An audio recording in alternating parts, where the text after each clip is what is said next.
Mahukah kamu kalau aku tunjukkan kepada kamu satu perniagaan, satu bisnes yang tak ada yang akan menyelamatkan kamu daripada azab api neraka. Bisnes ni tak ada dalam TV3. Bisnes ni tak ada dalam RTM, Astro lagi lah pula. Bisnes ni tak ada dalam Metro, apatah lagi dalam Sohabo, apatah lagi dalam internet. Bisnes ni cukup mudah. Tu'minuna billahi wa rasulih wa tujahiduna fi sabilillahi bi amwalikum wa anfusikum zalikum khairun lakum in kuntum ta'lamun. Beriman kepada Allah, beriman kepada Allah dan hari akhirat. Tu'minuna billahi wa rasulih, beriman kepada Allah dan Rasulnya. Ya, tuan-tuan, bila sebut beriman kepada Allah, tuan-tuan, saya nak cerita Ustaz Khairi dah berbuih pula gamaknya cerita lepas tu beriman kepada Allah. Hablum minallah tu konsepnya macam mana? Tapi yang saya nak tekankan pada kita, apakah Ramadan yang kita ada ini, konsep beriman kepada Allah tu taruh mana? Allah dah bagi bisnes pada kita. Ini bukan MLM. Ini bukan MLM. Ini satu business offer, direct, special offer. Bukan ketika bulan Ramadan, ketika dah iman. Sehingga setiap masa beriman pada Allah. Susah benar ke beriman pada Allah ni? Susah kalau kita rasa susah, senang kalau kita rasa senang. Itu sebabnya saya nak ambil satu cerita yang biasa tuan-tuan dengar, iaitu cerita berdasarkan surah Al-Fil. Bismillahirrahmanirrahim. Alam tara kaifa fa'ala rabbuka bi ashabil fil alam yaj'al kaydahum fi tadlil wa arsala 'alaihim tayran ababil tarmihim bi hijaratin min sijil faj'alahum ka'asfin ma'kul. Yang bermaksud, tidakkah engkau Muhammad perhatikan bagaimana Tuhanmu telah bertindak terhadap pasukan bergajah? Bukankah dia telah menjadikan tipu daya mereka itu satu sia-sia? Dan dia mengirimkan kepada mereka burung yang berbondong-bondong. Dia yang melempari mereka dengan batu dari tanah liat yang dibakar, sehingga mereka dijadikannya seperti daun-daun yang dimakan ular. Ayatnya pendek, pakcik-pakcik sekalian, tetapi memiliki satu pengertian yang cukup besar. Ayat ini menceritakan tentang sejarah Abrahah, Raja Habsyah yang paling hebat, yang paling glamour, yang paling gempur. Gemparnya sebab orang cuak benar dengan dia. Siapa yang berani bertemu dengan Abrahah ni, dia anggap teror benar. Sebab dia serogah sekalipun dah gugur bulu tiap bulu rambut semua. Garangnya Abrahah ni, itu mengikut pandangan-pandangan ulama macam-macam. Abrahah ni dia ada memimpin satu tentera bergajah. Tentera bergajah daripada Habsyah menuju ke Mekah. Dalam perjalanan dia ke Mekah, tuan-tuan sekalian, tentera bergajah Abrahah ni berhenti di satu tempat untuk berehat, untuk berkemah. Diceritakan dalam perjalanan itu juga, tentera Abrahah ni ternampak satu kumpulan, satu, kita katakan sebrokat, bukan sebrokat ya, sebrokat unta merah. Tuan-tuan, unta merah ni macam Passat lah. Unta merah ni macam Alphard dah sekarang ni. 200 ekor. Ui, bayang 200 biji Alphard, 200 biji Audi juga, 200 biji Volkswagen. Ui, ngetor kita tengok. Tentera ni nampak 200 ekor unta di satu tempat, tak ada siapa jaga. Maka diberitakan tentera Abrahah ni, ke arah Abrahah, rampas balon 200 ni bawa ke tempat mereka. Ayat kesimpulannya memang rampas. Maka apabila tuan punya unta ni, yang 200 ekor unta merah ni, nak pergi ke tempat unta tersebut, tengok-tengok ada lembu. Mana lembu? 200 ekor ni. Dia coya punya coya. Allah, faham ni. Dia cari punya cari. Dia kobok. Dapat maklumat rupanya ada sekumpulan tentera yang dikatakan Abrahah mengambil 200 ekor unta merah itu dan dibawa ke tempat persinggahan mereka. Tuan-tuan, siapa tuan punya unta ni? Siapa pemilik unta ni? Tak lain tak bukan, namanya Abdul Muttalib, datuk kepada Rasulullah SAW. Maka Abdul Muttalib ni dia tak fikir panjang, tak ngendin, dia terus saja pergi cari di manakah tentera Abrahah ini berkumpul. Sampai ke tempat perkumpulan tentera Abrahah ini, askar pengawal yang kata, Mika, nak ke mana? Teman nak jumpa Abrahah. Hei, Mika yang penuh. Kenapa? Mika nak jumpa Abrahah. Ya. Ini Abrahah. Ya. Terkejut pengawal dia, terkejut tenteranya, sebab ada orang Mekah berani nak jumpa Abrahah. Sedangkan tentera dia sendiri nak jumpa Abrahah pun dia lari. Cuak, takut sudah datang nak jumpa Abraha. Maka pengawal yang tadi tentera ni pergi maklum pada Abraha, kata, "Ya Abraha, ada orang nak jumpa Mika." "Siapa?" "Tak tahu. Nampak macam hebat orangnya, pakaiannya hebat berbenar."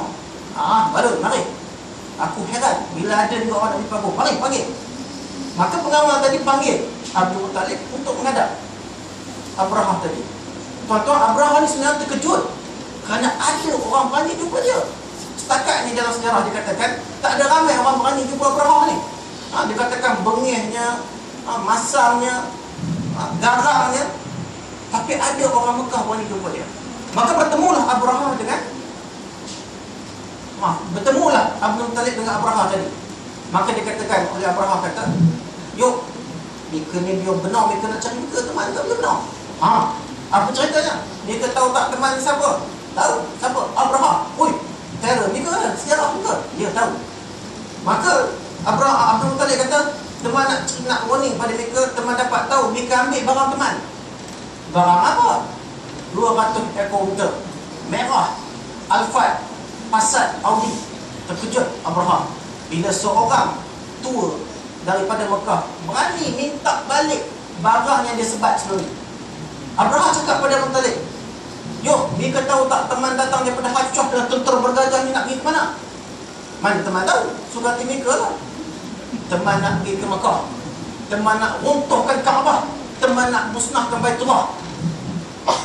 "Atau suruh hati Mika lah." Jawapan yang diberikan oleh Muttalib. Muttalib kata, "Aku datang hari ini, aku nak menuntut hak aku, iaitu 200 ekor unta yang kamu ambil. Kalau kamu nak musnahkan Baitullah, itu hak Allah. Baitullah, hak Allah. Allah lah jaga Baitullah, bukan aku." Terkejut padak sebenarnya Abraha. Kerana Abdul Muttalib ini pembesar Mekah. Abdul Muttalib ini orang Mekah. Dia macam tak kisah bila dia khabar dia nak musnahkan Baitullah, dia nak runtuhkan Kaabah, nak serang Mekah. Orang Mekah selaku pemimpin orang Mekah, dia tak kisah. Dia kata, "Hak aku ialah unta tadi. Aku nak selamatkan hak aku. Kalau Baitullah itu hak Allah, itu Allah punya jaga, bukan aku." Sekali lagi katakan tadi, Abraha terkejut. Maka seterusnya tentera Abraha tadi terus menyerang Mekah. Dan memang kalau kita tengok simpulan yang nak sembang panjang tak dan ceritanya memang tentera bergajah Abraha ini menyerang Baitullah, cuba memusnahkan Kaabah dan sebagainya. Dan memang daripada sejarahnya dikatakan, sirahnya, orang Mekah nyorok tak pandang, tak nyorok. Bila tahu diserang, Mekah diserang, Kaabah diserang, mereka sorok, nyorok, tak nak jumpa. Dia kata, "Biarlah, itu bukan kerja kita, yang penting kita selamatkan kereta kita, kita selamatkan zikar kita, kita selamatkan rumah kita, anak bini kita. Kaabah itu bukan kerja kita." Sehinggalah Allah turunkan burung ababil dengan membawa batu-batu kecil daripada sijil yang dimakan sijil tadi, sehinggalah musnahnya tentera Abraha tadi, simbolannya. Tuan-tuan, kalau kita fikirkan secara ringkas, suasana ini adakah berlaku dalam negara kita hari ini? Orang Mekah, Abraha, Abdul Muttalib, pemimpin Mekah, orang berkuasa Mekah, orang yang jaga Mekah, yang jaga Baitullah. Tapi bila orang nak serang Kaabah, nak serang Baitullah, dia biarkan saja. Adakah kita hari ini serupa juga dengan suasana yang ada hari ini, iaitu kita tak ada rasa nak mempertahankan agama Islam kita pada hari ini? Tuan-tuan, kita dah masuk ke bulan yang bulan Ramadan, kita dah masuk hari yang ke-22 orang je. 22. Macam-macam peristiwa yang kita boleh ceritakan dalam 22 tentang dan selepas 22 ni. Apatah lagi selepas Al-Quran diturunkan pada 17 Ramadan yang lalu. Tapi saya nak ambil satu pengajaran yang ringkas beberapa bulan yang lalu, iaitu peristiwa Isra wal Mi'raj. Kita memang nak sembang bab Lailatul Qadar. Kita sembang Isra wal Mi'raj sikit dalam masa yang ada ni. Pas lihat Isra wal Mi'raj ni, tuan-tuan, ceritanya tak payah sembang panjang lah. Orang SRP ke SPM ke sekolah rendah, sekolah menengah, semua tahu Isra wal Mi'raj ni ceritanya Nabi Muhammad naik ke langit ke-7, naik pakai buraq untuk tengok apa yang ada. Simpulannya ringkas kan. Tapi tuan-tuan, saya nak tanya tuan-tuan, orang yang ada di area Damansara ni, masuk akal ke Rasulullah ni naik ke langit ke-7 pakai buraq? Zaman tu mana ada Air Asia, everybody can fly, mana ada? Zaman tu tak ada emas, Malindo lebuh lagi lah. Zaman tu mana ada roket. Tetapi diberitakan bahawasanya Rasulullah naik ke langit ketujuh pakai buruk. Tak masuk akal yuk. Boleh percaya ke ni? Ini perkara yang kita perlu dalami bersama. Apabila Allah kata Rasulullah naik ke langit ketujuh pakai buruk, dalam pada masa yang sama kita fikir sekarang ni pun dengan adanya Air Asia, adanya emas, adanya Air Malindo ke, adanya roket jet pun tak sampai lagi ke langit ke bawah. Ni roket-roket ada ni. Tapi Rasulullah naik ke langit ketujuh. Betul ke ni? Ini yang kita kena fikirkan bersama. Sebelum itu saya nak tanya kau sekalian, daripada ibrah ataupun pengajaran Isra wal Mi'raj, saya nak tanya tentang satu peristiwa yang ringkas dalam masa 5 minit sebelum kita habis ni. Tuan-tuan pernah tak gamak ni?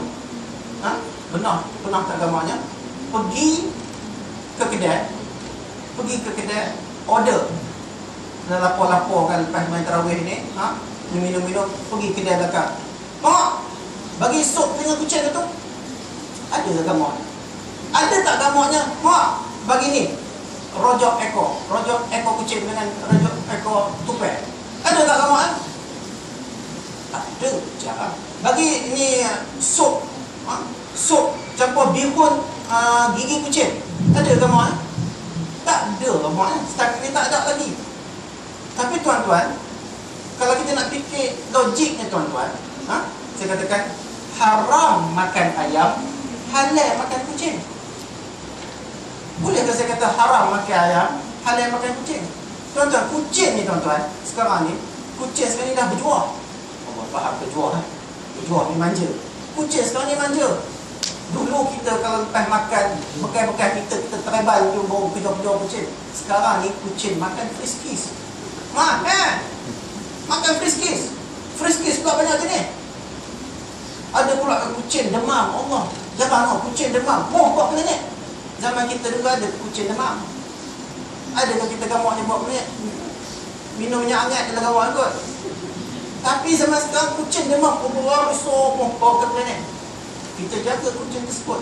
Ada setengah orang tu kucing tersebut, kita mandikan kucing tersebut. Allah, mandi 2 hari sekali. Mandi. Tak cukup tu, tidur sebelah kita lagi kucing tersebut tu. Kucing tak cukup tu. Kadang-kadang kita bagi nama lagi kucing tersebut. Khairi. Oh, minta maaf, tak usah. Siap bagi nama. Nak ngapa ni? Kita jaga kucing betul-betul. Kita sayang kucing betul-betul. Kita juahkan dia, manja dia, kita jaga betul-betul. Bersih. Mana hidupnya mandi. Siap pula kadang ada rantai, kita bubuh keliling-keliling kucing tersebut. Patutnya halal nak makan kucing. Haram makan ayam. Sebab apa tuan-tuan?